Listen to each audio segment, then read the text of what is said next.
Hey everybody, today's video we are going over top 3 things that you should likely stay away from if you have sciatica pain.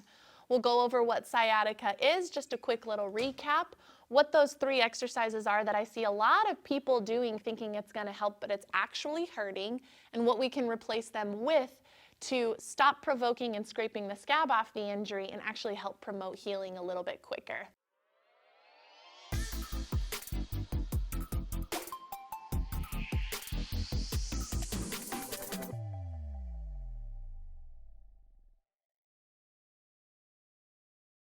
My name is Dawne. I work at Performance Place Sports Care. I'm just one part of the locally world famous chiropractors here in Costa Mesa. And we're just going to get right into it. So, really quick recap here. Sciatica is basically the nerves that stem from the low back here. They come out of the low back. They converge into one big nerve called the sciatic nerve that goes down into the glute, back of the leg, can go as far as the calf and even the bottom of the foot. It can be something that is sharp shooting, hitting all of those areas, or sciatica can present in different ways. It can just be glute pain. It could just be hamstring tightness. It could just be a crazy calf cramp that won't go away, and it can also present and look like plantar fasciitis on the bottom of the foot. So sciatica presents in many ways, but figuring out if it's that sciatic nerve that's causing your pain is the ultimate goal here.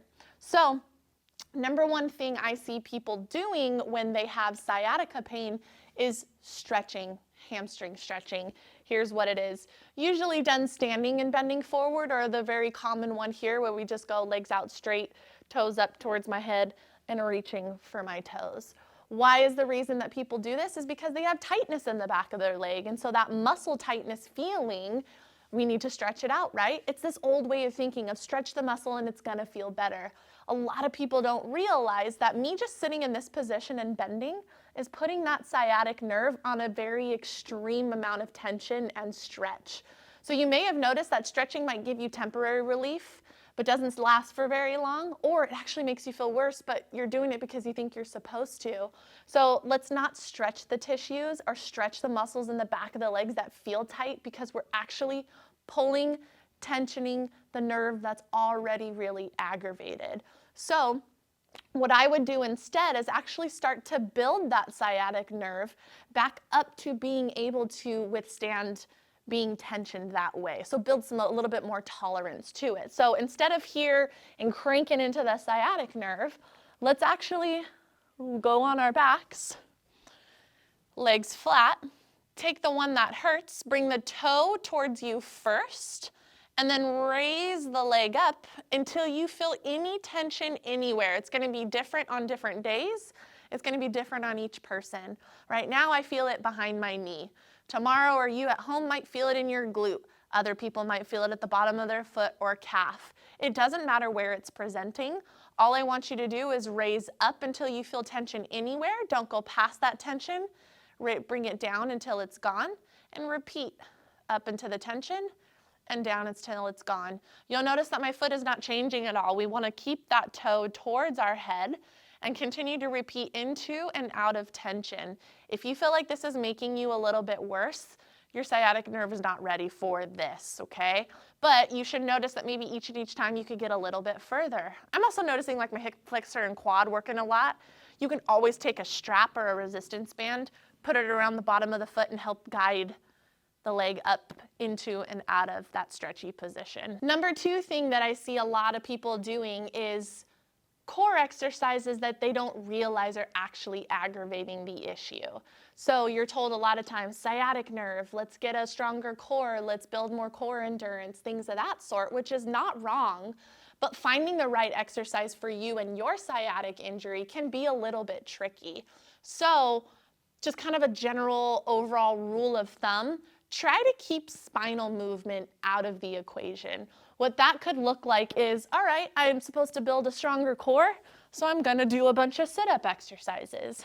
Or a bunch of leg lift exercises. Could be at the gym, the hanging leg raises, things of that sort. But you'll notice if I do a sloppy version of this, there's a lot of spinal movement going on here. Or even into our sit-up test, a lot of spinal movement happening here. So Let's just take the spine out of the equation. Let's even just take the whole flexion and extension part out of the equation, and let's build better core support in a different way. Very familiar exercise, which is actually side planks. So side planks look like from the feet up like so. But if that's too hard for you, we could go from the knees. So I'm going to start knees bent, roll into the bottom knee, press through the floor, belly button towards the camera. All I should feel is just the side of my body working here. I shouldn't feel my back, and I shouldn't feel sciatic pain all the way down. I'd recommend you start on the side that doesn't hurt. If you have both sides going on, that's okay. Just pick the side that doesn't hurt as much and keep going through this. So we're going to hold 10 seconds, breathe into it, sit back through the hips, take a small break, and then repeat. Okay? Sit back through the hips so the spine is not in the equation, and we can go from there. If that's too easy for you, let's go from the feet and hold. What I don't want to see a lot of in this one, I'm going to show you from the top view here, is big extendy spine, or up into this position, but we have a nice flexed spine. It should just look like one straight line from head to knee, holding and letting the side body work here. Okay? So replacing front belly core exercises with more of the side support ones could probably, one, you can do core exercises that doesn't provoke your sciatica, and two, it might be something that's missing in your program anyways and actually gives you relief after performing. Last thing I noticed that people are performing and don't realize that it could be provoking their sciatic pain is deadlifts. I'm a huge advocate for deadlifts. I think there's a time and a place for it, but deadlifting mimics what we talked about as far as that sciatic tension position. Straight legs, bending forward, feeling the back of the hamstrings working here, not realizing you're pulling and tensioning on that sciatic nerve, especially when we're doing RDLs, right? More straight leg deadlifts. If we can add more bend into our deadlifts, might feel a little bit better because that slackens that sciatic nerve that we were talking about.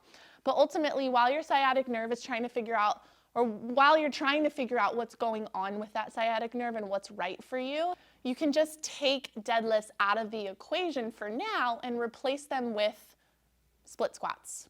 I love split squats. They're a nice knee bend. They're a nice way to get the legs working. Most of the time, it will not provoke your sciatic pain. So split squats look like a nice lunge position here, okay? Nice straight spine. Push through the floor to stand up. Nice and slow on your way back down. Nice controlled movements like this.